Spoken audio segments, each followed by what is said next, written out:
Hello hi नमस्कार, मैं धर्मेंद्र कुमार आप सभी का लक्ष्य कोचिंग क्लासेस में पुनः हार्दिक स्वागत एवं अभिनंदन करता हूं। तो बच्चों, जिस प्रकार से हमारी एक सीरीज चल रही है क्लास 12th के अंतर्गत, उसी को आगे बढ़ाते हुए आज हम लोग क्या करेंगे, इसका जो अगला डेरिवेशन आपका होने वाला है उसका नाम क्या है, वर्ग माध्य मूल मान। ठीक है, यानी जो चैप्टर का नाम क्या है, प्रत्यावर्ती धारा यानी अल्टरनेटिंग करंट। उसी के अंतर्गत आज हम लोग डेरिवेट करने वाले हैं क्या, वर्ग माध्य मूल मान। ठीक है, तो ये किसके लिए, जो हमारे जो बच्चे हैं क्लास 12th के, उनके लिए है ये क्लास। ठीक है, तो चलिए क्लास को स्टार्ट करते हैं। तो आज की जो क्लास रहने वाली है वो 12th क्लास के लिए है। तो देखो आज क्या लिखा हुआ है, आपकी टॉपिक जो पढ़ा हुआ है वर्ग माध्य मूल मान यानी रूट मीन स्क्वायर वैल्यू जो होती है ये आपकी क्या होती है, आज इसके बारे में जानेंगे। तो क्लास को स्टार्ट करने से पहले मैं आपको 2-3 पॉइंट इसके जो पीछे के हैं जो इंपॉर्टेंट हैं, बिना उसके जाने आप इसे सॉल्व ही नहीं कर पाएंगे, तो वो चीज़ें मैं आपको बता देता हूँ। ठीक है, इसमें एक आपका होता है प्रत्यावर्ती धारा और एक होता है प्रत्यावर्ती वोल्टेज। ठीक, ये दोनों चीज़ें पहले हम जान लेते हैं। देखिए प्रत्यावर्ती धारा क्या होती है, तो धारा जो होती है वो दो प्रकार की होती है। आपने क्लास 10 में ही पढ़ लिया होगा कि एक होती है आपकी कौन सी, डायरेक्ट करंट, और एक आपकी होती है कौन सी, अल्टरनेटिंग करंट। अच्छा, डायरेक्ट करंट जो होती है वो आपकी बैटरियों में पाई जाती है, और जो अल्टरनेटिंग करंट होती है वह डायरेक्ट आपको सप्लाई से प्राप्त होती है। ठीक है, तो आज हम लोग क्या करेंगे, डायरेक्ट करंट को ना पढ़ करके जो हमारे टॉपिक में है उसका नाम है क्या, अल्टरनेटिंग करंट यानी प्रत्यावर्ती धारा, इसके बारे में पढ़ेंगे। और इसके दो समीकरण हैं उनके बारे में जानेंगे। तो देखिए जब आप बात करते हैं क्या, धारा की बात करते हैं, तो धाराएं जो है कि आपकी होती है डीसी और एक आपकी होती कौन सी, एसी, यानी कौन सी, डायरेक्ट करंट, और जो ये वाली होती है इसे हम लोग कहते हैं अल्टरनेटिंग करंट। अगर यहाँ पे देखा जाए तो ये जो चलती है वो कुछ इस टाइप से, लेकिन जो ये वाली चलती है ना, ये तरंगों के रूप में कुछ इस प्रकार से चलती है। ठीक है, और आपने पढ़ा होगा कि जो इस प्रकार से चलती है ना, तो उनमें आपने देखा होगा कि जो ये और इस प्रकार से चलती है, जो अधिकतम ऊंचाई होती है ना ये वाली, इसे हम लोग कहते हैं क्या, आयाम। इसे हम लोग नाम से जानते हैं, किससे, आयाम के नाम से जानते हैं, ये आयाम होता है। और जो ये सबसे नीचे की दूरी होती है ये भी आयाम होता है। अच्छा, इसमें किसी भी अगर तरंग में बात की जाए तो जो अधिकतम ऊंचाई होती है इसे कहते हैं कौन, श्रृंग, और जो न्यूनतम ऊंचाई होती है उसे कहते हैं गर्त। ठीक है, तो यानी जो तरंग होती है वो श्रृंग और गर्त के रूप में चलती है। उसी प्रकार से आज हम लोग क्या करेंगे, जो आपकी ये करंट होती है इसके बारे में जानेंगे। तो यहाँ पे जो पढ़ा हुआ है क्या जानेंगे हम लोग, प्रत्यावर्ती धारा के बारे में। तो जो हमारी प्रत्यावर्ती धारा होती है ना वो भी कुछ इसी प्रकार से चलती है। जो ये एक सीधी रेखा गई है ये समय को दिखाती है, और जो ये वाली रेखा है ये धारा, एक आपकी दिखाती है धारा को और दूसरा दिखाती है वोल्टेज को। ठीक है, तो जब देखो ये चलेगी तो कुछ इस रूप में ऐसे चलेगी, ये इस प्रकार से, और जब इस प्रकार से चलेगी और इसी में आपका वोल्टेज जो होता है वो भी चलेगा। वोल्टेज जब चलेगा तो कुछ इस प्रकार से ऐसे चलेगा। तो यहाँ पे आपको ध्यान देना है कि जो यहाँ पे इसकी जो अधिकतम ऊंचाई होती है, अधिकतम ऊंचाई होती है इसे कहते हैं शिखर मान, और यही शिखर मान जो होता है ना, ये धारा के लिए मैंने मान लिया है और ये आपका वोल्टेज के लिए है। अगर ये धारा के लिए है तो ये जो अधिकतम ऊंचाई होती है इसे लिखते हैं आई नॉट से, यानी कह सकते हैं कि जो धारा की अधिकतम ऊंचाई होगी उसे आई नॉट से, और जो आपका वोल्टेज होगा उसकी जो अधिकतम ऊंचाई होगी उसे हम लोग लिखते हैं वी नॉट से। ठीक है, ये दोनों आपको याद रखने हैं। अतः जब ये चलती है तो यहाँ पे दो चीजें, एक परिमाण और दूसरी दिशा, दो चीजें आपको पता होनी चाहिए, एक परिमाण और दूसरी दिशा। तो यहाँ से परिभाषा जो निकल के आएगी वह निकल के आएगी क्या, कि जब कोई धारा है ना, जब कोई धारा परिमाण तथा दिशा समय के साथ साथ परिवर्तित होती रहते हैं, तो इस प्रकार की जो धारा होती है उसे प्रत्यावर्ती धारा कहते हैं। फिर दोबारा से मैं रिपीट करता हूं, जब आपकी क्या होती है, कोई तरंग या फिर कह सकते हो धारा, या फिर वह धारा जो लगातार जो जिसका परिमाण और दिशा समय के साथ बदलती रहती है उसे हम लोग कहते हैं कौन सी? प्रत्यावर्ती धारा। और सेम टू सेम इसी के विपरीत कहते हैं ये वाली जो धारा है वोल्टेज, ये भी यही होगा, इसका भी होगा क्या? यानी ऐसा वोल्टेज जिसमें क्या हो, किसमें परिमाण तथा दिशा में लगातार समय के साथ बदलता रहे, तब उसे हम लोग कहते हैं वोल्टेज, प्रत्यावर्ती वोल्टेज कहते हैं। ठीक, तो यहाँ पे देखो ये वाला इसका क्या हो गया? अधिकतम, और ये यहाँ पे आएगी तो इसका आधा सर्किल पूरा हो जाएगा, और जब ये यहाँ पे पहुंच जाती है तब इसका क्या होता है? एक सर्किल पूरा हो जाता है। ठीक है, तो ये क्या होता है? न्यूनतम से कहाँ पे? अधिकतम पे गई, और अधिकतम से फिर न्यूनतम पे आई। फिर जब ये क्योंकि यहाँ से क्या हुआ? अधिकतम नीचे एकदम जा रही है, और फिर कहाँ पे आ रही है? जीरो पे आ रही है। यानी एक बार जीरो से अधिकतम मान पे, फिर जीरो पर, फिर अधिकतम, फिर जीरो पे आएगी। तो इस तरीके से आपको याद रखना है कि जो अधिकतम मान होता है ना, इसी से संबंधित हमारे पास क्या है? दो समीकरण है। एक जो हमारा प्रत्यावर्ती धारा का होता है वह I बराबर I नॉट और साइन ओमेगा टी होता है, ये वाला, ये प्रत्यावर्ती धारा का। ठीक है, जो प्रत्यावर्ती धारा होती है इसका समीकरण होता है, और जो प्रत्यावर्ती वोल्टेज होता है उसका जो समीकरण होता है, देखो वोल्टेज है तो यहाँ पे केवल V कर लेते हैं, और ये यहाँ पे हो जाएगा V नॉट, और ये हो जाएगा साइन ओमेगा टी हो जाएगा। ठीक है, अच्छा यहाँ पे बात करेंगे तो ये आपकी क्या है? धारा, और ये जो है अभी मैंने आपको बताया था क्या कि ये इसका अधिकतम मान यानी शिखर मान है। और यहाँ पे ये जो साइन ओमेगा टी है ना, ये जब भी इसका जो पहला ही टॉपिक था, यहाँ पे जब किसी विद्युत क्षेत्र में आपकी कुंडली रखी जाती है ना, और जब वो घूमने का प्रयास करती है तब वहाँ पे कोणीय संवेग उत्पन्न होता है, और यही कोणीय जो संवेग होता है ना वो आपका होता है क्या?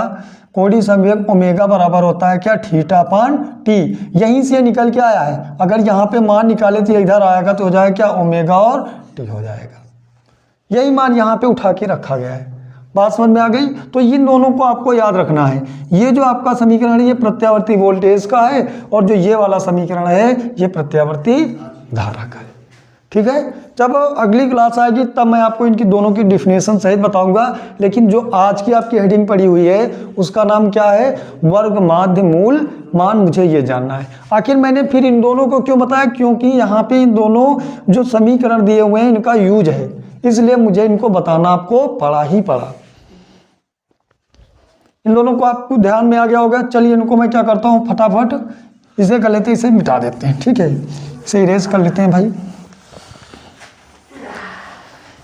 चलो अब हेडिंग के अनुसार हम देखेंगे यहाँ पे क्या लिखा हुआ है। देखो क्या लिखा हुआ है? वर्ग माध्य मूल मान, यानी वर्ग का मतलब हो जाएगा स्क्वायर, माध्य का मतलब हो जाएगा मीन, और मूल माध्य का मतलब हो जाएगा क्या? यहाँ पे देखो हेडिंग पड़ी हो क्या? स्क्वायर हो गया, रूट, मीन और स्क्वायर, सॉरी रूट, मीन और स्क्वायर, तीनों के बारे में अध्ययन करेंगे। और किसका? धारा का। यानी अगर बात की जाए तो यहाँ पे देखो इसे किससे प्रदर्शित करते हैं? IRMS।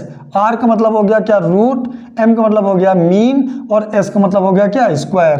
R का मतलब हो गया रूट, ROOT रूट हो जाएगा आपका। रूट का मतलब होता है क्या? जो आप ये लगाते हो। और मीन का मतलब होता है क्या? माध्य। मीन का मतलब होता है क्या? माध्य।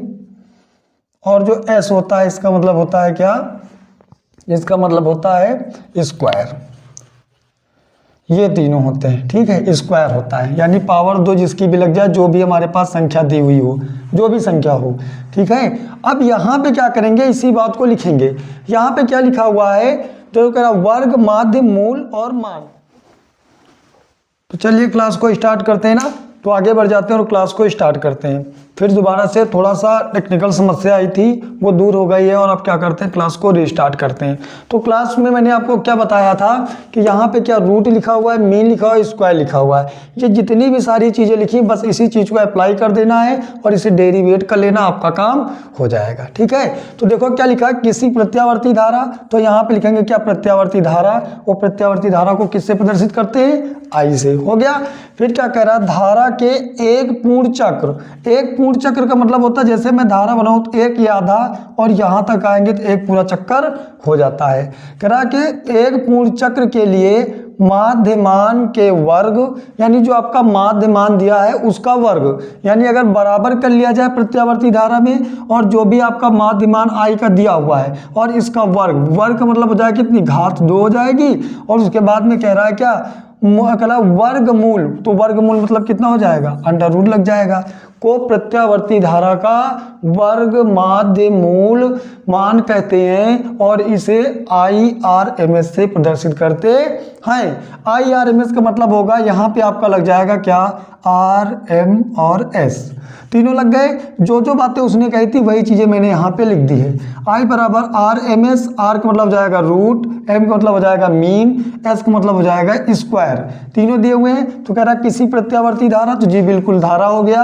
कह रहा एक पूर्ण चक्र यानी ये यहाँ तक आधा और यहाँ तक गया तो पूरा, पूरा चक्र के लिए क्या करा, माध्यमान क्या I के वर्ग की बात किया तो 2, उसके बाद कह रहा मूल, कह रहा वर्गमूल, तो मैंने वर्गमूल कर दिया। और इसमें क्या अंडर रूट की बात कर रहा तो मैंने वो भी लगा दिया। और लगाने के बाद में इसे क्या करना है, केवल सॉल्व ही कर लेना है। ठीक है, अब यहाँ पे हम क्या करेंगे, इतनी बातें हमारी क्लियर है, मैं इसे बिगाड़ देता हूँ। अब यहाँ पे केवल वैल्यू पुट करवानी है, यानी अब ये हो जाएगा I बराबर, ये हो जाएगा क्या, I आपका हो जाएगा बराबर RMS, ये भी लिख लेते हैं। और ये अंडर रूट में आपका हो जाएगा क्या, ध्यान दीजिएगा, यहाँ पे वैल्यू पुट करवाएंगे। और वैल्यू हमने क्या देखी थी कि जो होती थी I बराबर I0 हो जाएगा और साइन और ओमेगा टी हो जाएगा। अभी मैंने आपको बताया था ना पहले, तो यही वैल्यू क्या करनी है, इसमें पुट कर लेनी है। और जब पुट करेंगे तो हमारे पास बचेगा क्या, एक तो हमारा बचेगा I0 हो गया, और हो गया क्या साइन, और हो गया ओमेगा टी हो गया, ये हो गया। और ऊपर लगाएंगे क्या, ये चिन्ह लगाएंगे, ठीक है, औसत का चिन्ह है। और यहाँ पे पावर 2 थी तो पावर 2 लगा लेंगे। यहाँ तक आपको क्लियर है। अब यहाँ पे आपको देखना है क्या कि जब आप त्रिकोणमितीय अनुपात पढ़ते हैं तो वहाँ पे आपको एक सूत्र देखने को मिलता है, और वो सूत्र ये होता है क्या, फार्मूला ये होता है कि जो आपका cos 2 थीटा होता है, और इसका जो फार्मूला होता है वो 1 - 2 और साइन स्क्वायर थीटा होता है। ये फार्मूला आपको त्रिकोणमितीय अनुपात में देखने को मिलेगा। अब अगर मैं इसे थोड़ा सा सॉल्व कर लूँ तो देखो ये 1 इधर आएगा तो ये हो जाएगा क्या, cos 2 थीटा हो जाएगा, और ये -1 बराबर 2 और साइन स्क्वायर हो जाएगा क्या, थीटा हो जाएगा, हो गया। अब यहाँ पे देखोगे, यहाँ पे माइनस भी था तो माइनस भी लगा लेते हैं, यहाँ पे माइनस हो गया। अब यहाँ पे क्या होगा, देखो अगर मैं दोनों तरफ अगर इस माइनस को खत्म करना चाहूँ तो माइनस से दोनों तरफ गुणा करना पड़ेगा। तो यहाँ पे देखो क्या होगा, ये कॉस हो जाएगा, यानी कॉस को इधर कर लेते हैं, ये हो जाएगा काहे में प्लस में, और ये हो जाएगा माइनस का cos 2 थीटा हो जाएगा, और बराबर में हो जाएगा 2 साइन स्क्वायर थीटा हो जाएगा। अब ये गुणे में इधर आएगा तो भाग में, यानी हो जाएगा क्या, साइन स्क्वायर थीटा बराबर हो जाएगा 1 - cos 2 थीटा, और नीचे बटे में आपका हो जाएगा क्या, बटे में आपका हो जाएगा 2। देखो यहाँ से फार्मूला निकल के आ गया काहे का, ये आ गया फार्मूला साइन स्क्वायर थीटा का। अब यहाँ पे क्या करेंगे, स्क्वायर को अंदर जब वो कराएंगे गुणा या घात को अंदर लेके आएंगे तो क्या होगा, ये IRMS होगा बराबर अंडर रूट है तो अंडर रूट लगेगा, उसके बाद में हो जाएगा I0, यानी इसकी भी वह और ये दोनों सबकी ये क्या है, घात दोनों की है, तो ये हो जाएगा I0 की पावर 2, और ये ऊपर वाला नीचे कर लेते, नहीं स्क्वायर कहाँ लगाएंगे, और ये वाला हो जाएगा क्या, इस पावर इसकी भी 2 हो जाएगी और ओमेगा टी हो जाएगा। ऊपर क्या करेंगे, ये साइन बना लेंगे जो औसत को दिखाता है। फिर आगे बढ़ जाएंगे। अब यहाँ पे देखो ये वाला इस वाले से मैच कर रहा है, क्योंकि यहाँ पे ओमेगा टी के स्थान पे यहाँ पे क्या है, थीटा है।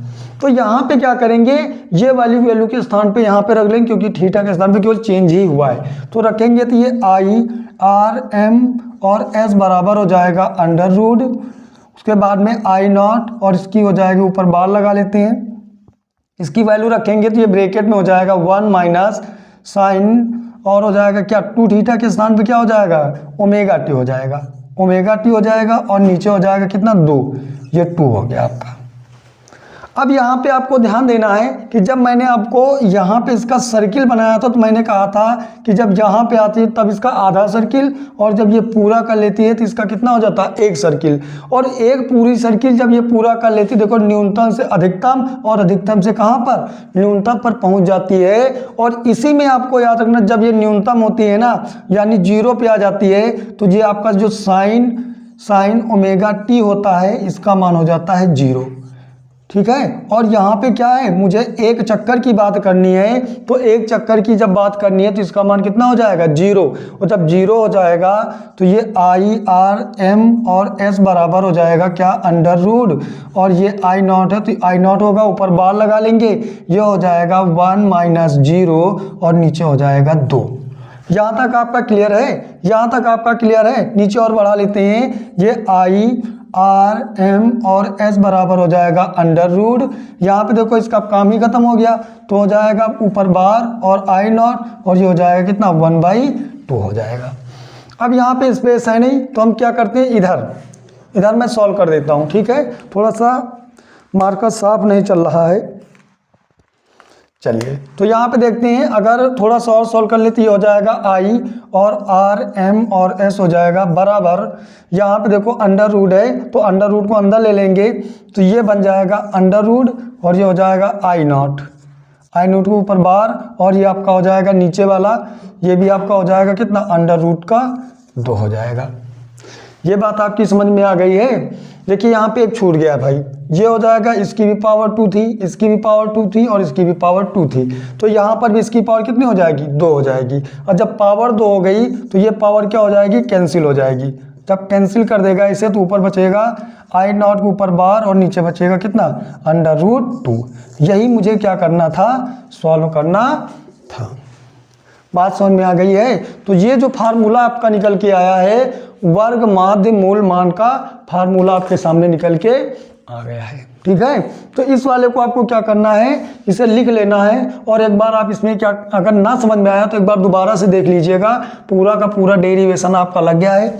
जब अगली बार क्लास हमारी आएगी इस पर, तब मैं इससे संबंधित जितने भी आपके क्वेश्चन बनने वाले हैं, जैसे आपके होते हैं न्यूमेरिकल, उनको मैं आपको सॉल्व करवा दूंगा।